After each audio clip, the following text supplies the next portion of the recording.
Bismillah ar-Rahman ar-Rahim, salam alaikum wa rahmatullahi ta'ala wa barakatuhu. On était ensemble ce matin et là la journée s'est prononcée un petit peu, disons, belle, un petit peu fraîche. N'oubliez pas qu'on est en septembre et donc l'anecdote c'est que on est le 14, le 15, le 17 septembre, excusez-moi, le 17 septembre, c'est ça? Le 18, j'ai oublié. On est à mi-octobre. Et donc j'étais dans un bus et il y a une dame qui dit oh on ne sait plus comment s'habiller, hein, une fois on a froid, une fois je lui ai dit mais madame c'est septembre, croyant que je parlais avec quelqu'un qui avait une notion de ce que c'était septembre. Septembre, c'est pas le mois de septembre, c'est l'automne commence en septembre. Donc on dit septembre, c'est l'automne. Septembre, octobre, novembre, c'est l'automne. Là, le changement qui va opérer du chaud vers le froid. Du chaud complet au froid complet, il y a une sorte, si vous voulez, d'adaptation pour passer d'une chose à une autre en nommant le mois de septembre, puisque c'est le commencement de l'automne. Donc elle me reprend devant tous les gens, devant le bus, elle me dit, mais monsieur, il faut vous réveiller, hein, si vous ne savez pas compter, on est en octobre, monsieur. Alors tout le monde a rigolé dans le bus, on est bien d'accord. Et je dis, oui, mais madame, vous savez, moi j'y suis pas d'essai, hein. Je suis de là-bas, et là-bas, on ne sait pas compter, hein. Excusez-moi, hein, madame, hein. Moi, un âne comme ça, hein. Voilà. Donc dans la discussion, 10 minutes après, elle discutait avec une autre dame, elle a dit « Oui, oui, bah écoutez, hein, dès que septembre rentre, en fait, je dis « Ah, madame, vous savez pas compter, hein? Non, là, vous savez pas compter. On est en octobre, madame. » Donc en fait, vous savez, ces petits trucs-là qui arrivent de gauche et à droite, ce sont des broutilles, des choses où on s'arrête. Mais ce qui m'attire l'attention, c'est le peu de réflexion qu'on a. On n'arrive pas à comprendre l'autre. Peut-être que l'autre s'exprime mal, mais en fin de compte, même s'il ne prononce pas les mots comme il faut faire un effort pour le comprendre et savoir ce qu'il fait sans le remettre ou le rabaisser en bas. Eh, t'as un accent. Ouais, mais le Alsacien, il a aussi un accent, hein, quand il parle du haut du dos, ou du bas du dos, où il va faire la cuisine, et pourtant, tu fais des efforts pour le comprendre. Aussi le stylo, oh, c'est le stylo. Tu fais des efforts pour le comprendre parce que pour toi, c'est un Français, pour l'autre, c'est pas un Français. Donc celui qui n'est pas français, on va lui donner un retour de bâton, ce qui est fabriqué. Je lui en veux pas, ce monsieur. Cette dame, je lui en veux pas. Ce sont les 2,8 millions personnes qui sont riches en France. Sachez-le, en France, il y a en 2023. Aujourd'hui, ils sont un peu plus. 2,8 millions personnes qui sont riches. Si on enlève 1,8 million qui sont devenus riches parce qu'ils ont investi, parce que le 1 million de riches, ils ont travaillé avec leur argent, ils leur ont donné un petit peu, hein, de ce qu'ils ont gagné, ce qui fait qu'ils vont dépasser la moyenne et devenir des millionnaires. Donc en fait, on a 2,8 millions de millionnaires en France qui gèrent cette société. On ne peut pas les taxer parce qu'ils tiennent tous ces gens politiques. Ces gens politiques prennent de l'argent chez ces gens-là pour qu'ils puissent les mettre en place dans ce théâtre qui s'appelle la politique. Et ils ne peuvent pas les attaquer. Vous criez « Oh, Macron, allez taxe les riches !» Nous, le peuple de merde, qui est tout en bas dans le caniveau, il n'a rien compris. Il met en haut des slogans qui n'arrivent pas à comprendre. Ces gens-là, c'est les exemples de Ad, Thamoud, Quraysh à l'époque de notre prophète sallallahu alayhi wa sallam. C'est les mêmes riches qui travaillent avec l'argent des pauvres et qui deviennent riches et qui gèrent tout ce monde, y compris avec la complicité, bien sûr, des banques. Et vous savez à quoi je fais allusion, bien sûr. Donc, Ad, Thamoud, nous reprenons depuis tout à l'heure, ce sont les gens qui vont faire beaucoup de mal dans la société. Alladhina aktharu fil bilad al-fasad. Dieu nous dit, بعد ألم ترى كيف فعل عاد بإرم ذات العماد. Nous avons tout à l'heure vu que c'était en premier abord et surtout une explication très enfantine de ce qui était Ad, que représentait Ad, Thamoud et Pharaon. De notre temps à nous, ils existent encore. Il y en a 2 millions, 800 000 et quelques qui représentent Ad, Thamoud, Pharaon, Quraysh, tous ces peuples qui ont été à un certain moment riches et qui ont commandé les autres et qui ont dit, avec notre argent, nous, on fait ce qu'on veut. Et effectivement, ce pouvoir, il a été différent par rapport à Ad, par rapport à Thamoud et par rapport à Pharaon. Ils n'ont pas eu le même pouvoir et ils n'ont pas eu les mêmes objectifs. Ils n'ont pas eu aussi le même savoir, mais ils ont tous les trois mis cette société à bas, sur les genoux. Donc, aktharu fiha al-fasad, ils ont fait en sorte de faire en sorte que d'être cette société-là, il y a des gens qui n'y arrivent pas, donc ils vont se diriger vers le vol, il y a des gens qui vont vous diriger vers les pots de vin, il y a des gens qui vont se diriger vers le meurtre, il y a des gens qui vont se diriger vers la propagande, vendre les valeurs, vendre l'honneur, vendre tout ça. Donc, aktharu fiha al-fasad. Vous comprenez ce que ça veut dire al-fasad? Ça veut dire que les grands, ceux qui ont le bénéfice, prennent l'argent et laissent les gens en bas se débattre et ils leur donnent des broutilles pour qu'ils puissent s'entretenir. Lui, il est arabe, lui, il est français, lui, regarde, il est noir, lui, il n'est pas là, dites-lui de rentrer chez lui. Donc, en fait, on est en train de se combattre l'un et l'autre pour que monsieur ou madame soit riche et soit aux îles Caïmans et qu'il assure la survie de ses enfants et de ses arrière-enfants sans se préoccuper de cette génération qui s'appelle le peuple, ces gens qui s'appellent les êtres humains que Dieu a mis sur terre. Et n'oubliez pas que le verset qui vient après dit « Wa rabbuka bil marsad » Rabbuka bil marsad. Celui qui t'a donné, toujours on utilise le mot Rabb,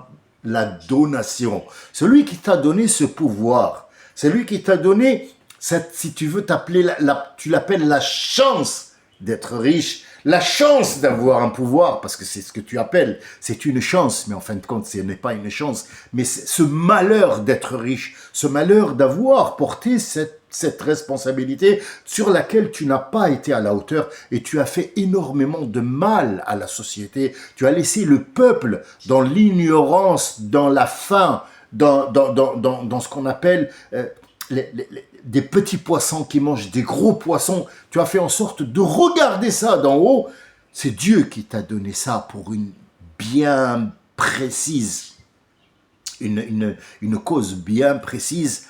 Rabbuka, ici, Arab, c'est la donation, donc c'est lui qui t'a donné cette position-là pour une cause bien précise.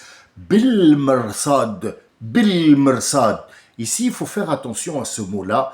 Al-Marsad, c'est l'endroit où on guette. Al-Marsad, c'est l'endroit où on guette. Alors, il ne faut pas se tromper et mettre Al-Marsad comme étant une garette pour les... Alors, garette, c'est la petite truc, la petite cabane en bois où on met un sentinelle qui est en train de garder et il a l'œil sur les environs. Donc ça, c'est un sentinelle. Mais celui qui guette, généralement, il est dans un endroit qui est caché. Il n'y a que lui qui regarde. Il guette sa proie. Le félin fait ça. Les animaux prédateurs font ça. Il guette, il se cache jusqu'au moment propice où il va se jeter sur sa proie. Donc ça s'appelle El-Mersad. El-Mersad, c'est le nom de l'endroit. Mais le verbe, il s'appelle Tarassada. Foulen, Tarassada. Telle personne, Samy, X, Marc, lui, Lévi, machin, Tarassada, il a guetté sa proie. il a guetté sa proie. Ici, Allah l'utilise pour lui-même, alors que représente ce mot-là, Inna rabbaka bil marsad. Bil, c'est min huruf al-jar, on appelle ça, c'est une lettre qui va faire en sorte de faire une kasra en bas. On a parlé l'autre fois de la lettre qui prend une kasra, un trait en bas, dessous. Peu importe la lettre, ba, ta, tha, jim, ha, kha, peu importe tous ces lettres-là, quand il prend une kasra en bas, ils font automatiquement la tonation suivante, c'est ki, bi, ti, si, c'est un son très aigu qui fait en sorte de justifier et confirmer que la chose dont on parle, c'est bien elle. Par exemple, on dit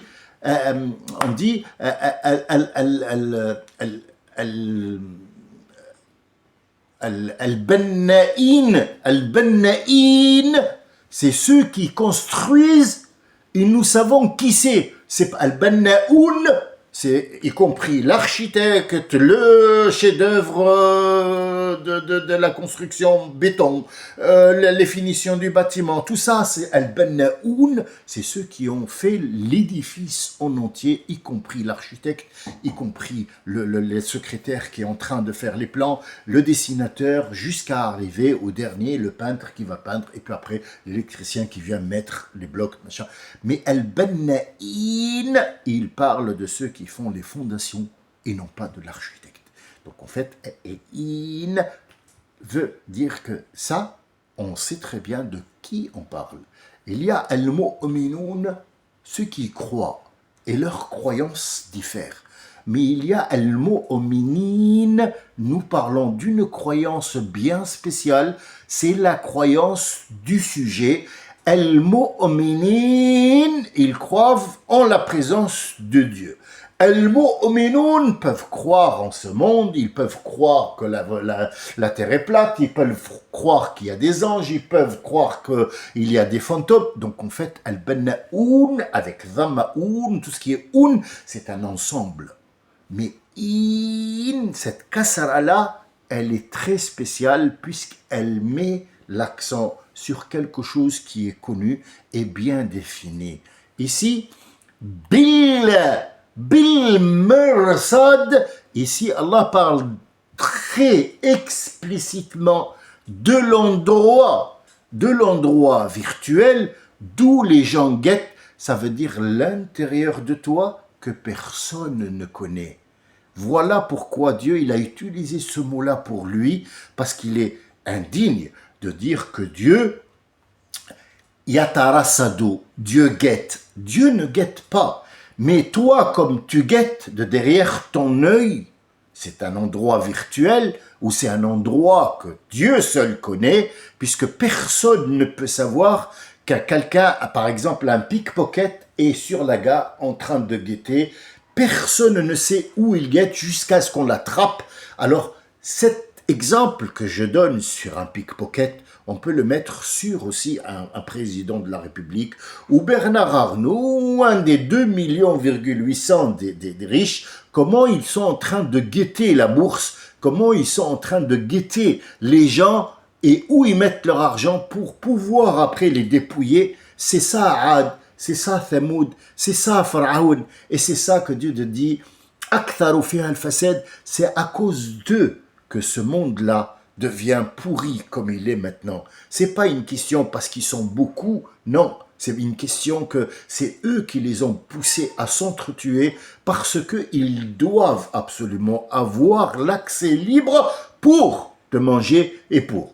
Et franchement, ne soyez pas choqués si un de ces jours vous entendez que, par exemple, moi, ce qui n'arrivera pas, j'en ai pas besoin moi de devenir quelqu'un qui est connu, mais si jamais, par exemple, des gens commencent à me suivre et tel et tel et tel, ils vont essayer de me coller quelque chose sur le dos. La plus simple, comme ils font toujours, c'est, par exemple, m'accuser de viol ou de vol, ou me coller sur, par exemple, quelqu'un qu'on va payer, il va dire « Ah, celui-là, il m'a insulté, allez, comme ils ont fait à Dieudonné, et ainsi de suite. » ou un truc. Mais sachez que d'autres ont été accusés par ça, mais pas pour cacher.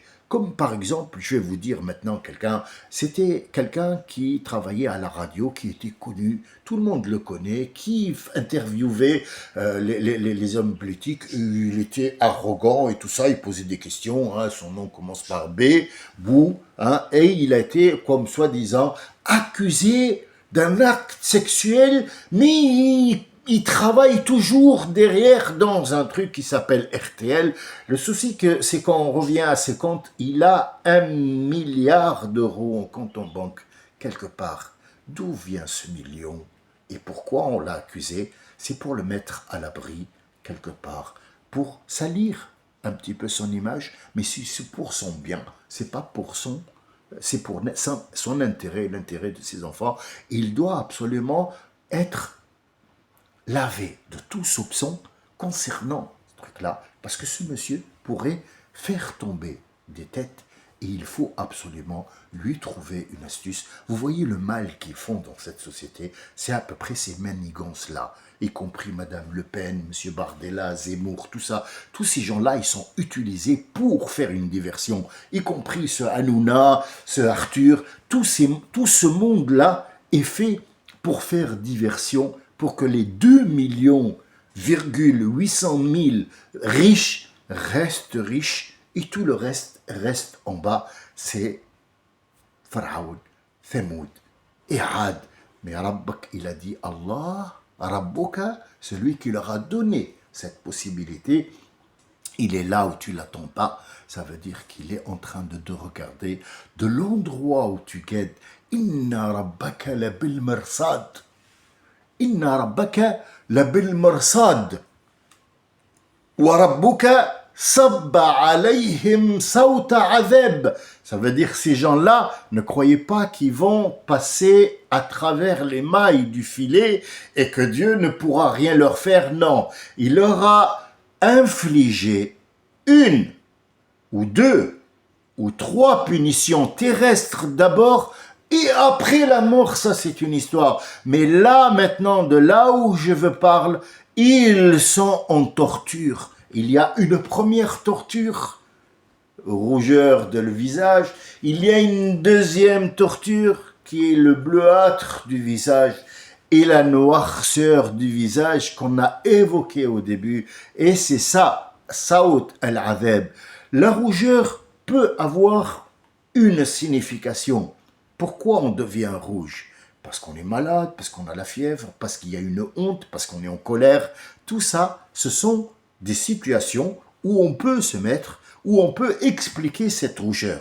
Mais ils sont basiques. Donc on peut aller sur autre chose. La rougeur de ce visage, ce n'est pas une rougeur concrète parce que la peau devient rouge, mais c'est ce qu'il y a derrière. Pourquoi le visage rougit? Parce que les gens vont s'apercevoir de ces gens-là. Par exemple, il va rougir. Donc déjà, il nous donne un aperçu que ces gens-là, ils ne vont pas passer inaperçus et on va s'en rendre compte. On va couper des têtes comme il a été pour les Louis XIV et Louis XV et Louis XVII et ainsi de suite. Il y a toujours la guillotine qui existe, la guillotine d'Allah et non pas de l'être humain. Nous sommes des musulmans, on n'a pas à couper les têtes, mais Dieu t'explique que il est Bel Morsad, il sait très bien ce qu'il guette et il les regarde et il va leur couper lui-même la tête et non pas la tête. Comme ça, revenons à l'histoire de chaque voleur, on lui coupe la main. En fait, ce n'est pas la main qu'on coupe, ce n'est pas cette main-là qu'on regarde, c'est un membre, la main avec laquelle on prend. La main ici, c'est une parabole. Ça veut dire on va te couper l'endroit où tu as l'habitude de mettre la main et de voler, on va te le fermer, on va couper cette fenêtre, on va la fermer pour que tu ne puisses pas voler et non pas la main. Imaginez si on commence à couper les mains, les membres, on aura un monde de manchots parce que tout le monde a volé. Il n'y a personne qui n'a pas volé, que ce soit une petite pépite ou une graine, jusqu'à arriver à Had ou Thamoud. Tout le monde quelque part à voler. Et les repentis, ce sont les meilleurs au monde. C'est notre prophète, il a dit Kullukum khata'in wa khayr al-khata'un at-tawwabun. Regardez le in et le un, vous allez trouver que c'est très très juste parce que le prophète dit khayru, khayru, les meilleurs, khata'in, ceux qui ont péché dans quelque chose qui est connu. Kullukum khata'in, tous vous êtes khata'in dans chacun dans son domaine qui est connu, in. Et puis après il y a dhamma wa khayr al khata'un, dans n'importe quel domaine qui se sont repentis, c'est les meilleurs. At-tawwabun, et chacun se repentit pour quelque chose qui le concerne et non pas pour une seule chose. Vous voyez, les lettres arabes et les signes arabes sont infalsifiables. On ne peut pas les falsifier, sinon on n'a plus de sens. Après, وَرَبُّكَ بِالْمَرْصَادِ, Allah les guette de là où eux ils guettent et ils croient que personne ne les a vus. Allah les regarde, t'inquiète pas, Benyamin Netanyahu et compagnie, vous allez passer à la caisse, que ce soit ici ou après, quoi qu'il arrive, vous allez passer à la caisse, comme les autres sont passés aussi à la caisse, et vous resterez un exemple pour le monde. Sachez-le que votre fin arrive à destination, c'est éminent. Votre fin est éminente, là, tout de suite, ça va arriver. Vous en êtes témoin. Regardez bien, on est le 17, 19 ou 18, je ne sais plus, octobre 2025. Sachez que leur fin est éminente. Elle va apparaître maintenant et vous allez voir de vos propres yeux comment se termine Ad de 2025, Thamoud de 2025 et Pharaon de 2025. Et Allah Azza wa Jal passe après pour vous mettre en lamentation. Il dit, l'être humain, si on lui donne, il est content. Si on lui donne, il est content. Et quand on ne lui donne pas, il dit, ah, Dieu ne veut pas me donner, il m'a laissé tomber. Et donc, ce sont des choses qui ne sont pas à dire. Ce sont des choses qui ne sont pas à dire parce que c'est une dégradation de la parole qu'on adresse à Allah Azza wa Jal. Il faut toujours dire Ya Rabbi alhamdulillah que je ne suis pas de ces riches-là. Il ne faut pas dire Dieu ne m'a pas donné comme eux, non. Dieu, il t'a évité ça. Et c'est ce qu'il veut te comprendre pour que tu puisses pas te lamenter sur ton sort, dire que ah moi j'ai pas, eux ils ont, j'aimerais bien avoir l'argent de Bernard Arnault. Non, et c'est pas que dans cette sourate qu'il a dit. Il a dit concernant Qarun aussi. Caran était le cousin de Moussa. Et il était tellement riche, je l'ai évoqué l'autre fois dans un ancien enregistrement, les gens ils ont dit « Oh, il a beaucoup de chance, regarde ce qu'il est ». Mais quand il a été enseveli, et il ne restait plus que de son doigt qui sortait de terre, ils ont dit « Alhamdulillah qu'on n'a pas eu ou qu'on n'a pas été comme… » Et pourtant, ils étaient en train de dire « Nous aurions pu être riches comme Bernard Arnault, nous aurions pu être riches comme Donald Trump, mais sachez que c'est une responsabilité que Dieu vous a fait éviter. » Donc dites « Alhamdulillah Rabbil Alamin » et dit « Si on donne à quelqu'un, il est content. » Et Allah n'aime pas ceux qui sont très contents. Il dit dans un autre verset « La tafrah bima atak » ne sois pas content de ce que tu as parce qu'il peut t'emmener quelque part où tu vas regretter et ne regrette jamais ce que tu n'as pas eu parce que ce que tu n'as pas eu, tu as eu autre chose en échange qui t'a sauvé la mise et qui t'a sauvé les miches. Sachez que Dieu vous regarde, vous donne selon votre intérieur. Si votre intérieur est propre, il sera parmi les intérieurs que Dieu aime. Et si votre intérieur est noir, et je n'ai pas terminé, l'autre couleur bleue et l'autre couleur noire, parce que le temps se fait très très court et que la demi-heure qu'on se donne à chaque fois court en dessous de nos pieds. Elle est très très rapide, elle passe très rapidement. Il n'y a pas que cette demi-heure qui passe très rapidement, c'est toute notre vie. Demandez à n'importe quel vieillard, n'importe quelle personne âgée, qui a passé un temps sur terre, dites-lui, est-ce que vous avez vu votre vie? Il va vous dire, c'est passé trop vite. Et là, on revient, Ma labithna illa ashara, dans un autre verset, qui dit, Rabbi subhanahu wa ta'ala, il dit, l'être humain, le jour où il viendra vers nous, il dira, on dirait que j'ai vécu juste 1 heure. Et là, les scientifiques qui ont fait, les archéologues, ils ont mis une hypothèse humaine qui a dit que si on devait compter depuis que le monde existe, que le Bing Bang ou Bang qu'ils m'ont utilisé, le nom qu'ils ont donné, que je ne reconnais pas, bon, je l'utilise seulement parce que c'est une référence mondiale, et depuis les dinosaures, on dirait que là, notre vie à nous, on vit le dernier quart d'heure de la vie comme étant un commencement et un finish. J'espère que votre finish sera parmi les gens que Dieu accepte dans sa miséricorde, que ce soit ici ou ailleurs. Excusez la rapidité de ce que je dis, parce que je suis très pressé par le temps. Je suis très pressé aussi par le travail.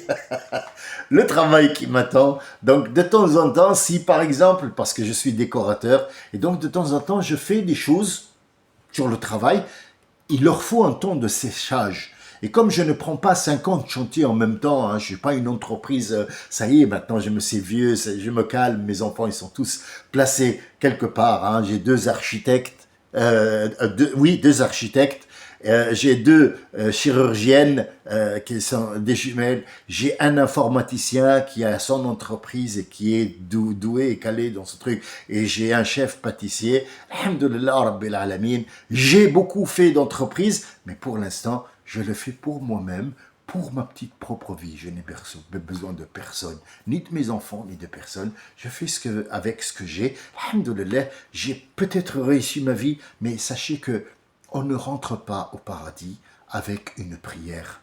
Les prières qu'on fait, que Mohammed nous a appris, sallallahu alayhi wa sallam, Allahu Akbar, les autres ne l'ont pas eu. Est-ce que, la question que tu dois te poser, est-ce que ces gens-là qui n'ont pas fait Allahu Akbar comme nous ne rentrent pas au paradis? Si, ils rentrent au paradis, pourtant, ils n'ont pas fait ça. Alors sachez que cette prière que nous faisons, Allahu Akbar dans les mosquées, c'est pas grâce à elle que tu vas rentrer au paradis, parce que dans chaque prière que tu rentres, tu ouvres une porte virtuelle, bien sûr, et tu rentres chez Allah Azza wa Jal Subhanahu. Il n'a pas d'endroit, mais virtuellement, tu rentres quelque part chez cette signorie. Et dans la prière, j'en suis le premier, il y a des moments où tu es complètement canalisé avec ton Seigneur. Tu es en face de lui, la tête basse, et tu es en train de parler avec ton Seigneur. Mais il y a des moments dans cette salette qui ne durent que quelques minutes, un quart d'heure maximum. Il y a parfois, tu as été en canalisation 1 seconde, 2, 3, 4 secondes. Tout le reste, tu as passé, tu as pensé, où tu as mis les clés. Qu'est-ce que tu vas faire après? Qu'est-ce que tu manges? Tu as roté, tu t'es gratté la tête, tu as vu quelqu'un qui passe, il y a des bruits que tu dis, qu'est-ce que c'est qui parle? Donc en fait, tu as décroché, et dans chaque prière, on va prendre les 4, 5, 6 secondes. Parmi toutes les prières que tu as fait, c'est un plus pour toi. Mais cette prière ne te fait pas rentrer dans le paradis. Ce qui te rend près d'Allah Azza wa Jal et que tu vas prendre ta récompense, c'est qu'est-ce que tu as été, ou comment tu as été, ou avec qui tu as été d'accord, pour que tu puisses reconnaître ce Créateur qui te donne des mots dans le Coran, qui t'aide à vivre, et tu sais d'où ils viennent, et tu sais que ce que Dieu t'a donné. C'est pour ça qu'il dit Ammal insan idha da'a bil khayr. Et quand on lui donne, il a prié, et qu'on lui donne, il n'est pas content. Et si on ne lui donne pas, il n'est pas content non plus. Ce que je vous demande, c'est de connaître qui vous êtes. Est-ce que vous êtes de Had, vous êtes de Thamoud, vous êtes de Pharaon, ou vous êtes la personne qui lit ce Coran? C'est à vous de voir maintenant. Moi, je vous ai donné une certaine éclaircissement, un certain éclaircissement. C'est à vous maintenant de revoir. Et si vous voulez que je revienne sur Al-Fajr, ou Al-Layal Ashr, ou Al-Shafa' ou Al-Watr, je suis présent. Je vous donne une autre porte à ouvrir. Sauf que cette porte, la deuxième qu'il faut ouvrir, c'est pour des gens qui ont vraiment compris la première porte qui s'est ouverte. Si tu ne peux pas ouvrir la deuxième porte et que ça va te mettre ton cerveau en ébullition, reste sur la première. Tu as déjà de quoi faire pour comprendre ce monde. Je n'ai pas fini avec le Fajr, mais il faudra que je retourne pour vous donner d'autres peuples. Qu'est-ce qu'ils ont fait, ces pauvres peuples?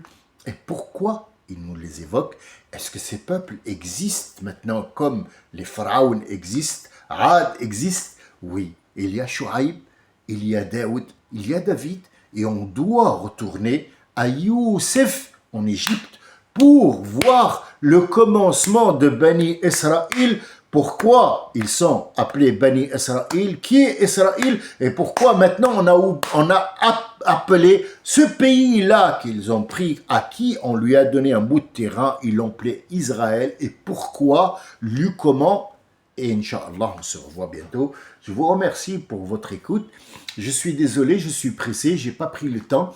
J'ai pas fait l'idiot aujourd'hui, ni tout à l'heure. Malheureusement, ça me manque quelque part. Ça me manque, ouais. Ouais, j'aime bien de temps en temps faire le cancre. Mais disons que pour cette fois, ça va, ça passe. La prochaine fois, Inch'Allah, j'essaierai de faire le cancre, de vous faire rire quelque part. Salam alaikum wa rahmatullahi wa barakatuhu.